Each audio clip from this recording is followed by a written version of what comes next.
As you can see, we're here on the banks of the Wando River, and we're going to start today, and we're going to run through some condo complexes out here on Daniel Island, because there's quite a few, and they're varying price points, and each of them kind of unique, so we'll talk about those. But we're right where they plan to put the biggest marina in the southeast, and again on the banks of the Wando River. You've got a lot of walking trails out here. You can probably see over to the right.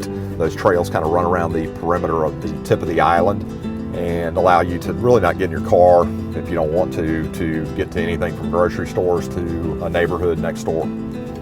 So the first condo complex built on Daniel Island was actually Daniel's Landing, and it was not built as condominiums. They were built as apartments in the early 2000s, and this complex here sits up against the banks of the Wando River. You have a fitness center out here. You have a really nice swimming pool. These units have 9-foot ceilings. You have crown molding in them. Some of the kitchens have been redone, some of them haven't. Some of them are, original apartment complex type kitchens, but you do find many of them today that have been redone. And anything from a 1 to a 3 bedroom unit you can find here.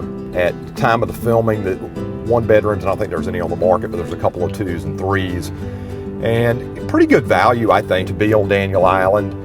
These, I think, set up well for people that want a second home on the island and don't want to spend, much out of these are in the 2s, maybe even into the low 3s, and the ones that are in the low 3s, you'd have views of water, potentially views of the Wando River, and it sits up kind of next to the Daniel Island Tennis Stadium through an access road. But this is 130 River Landing, and again, on the banks of the Wando River.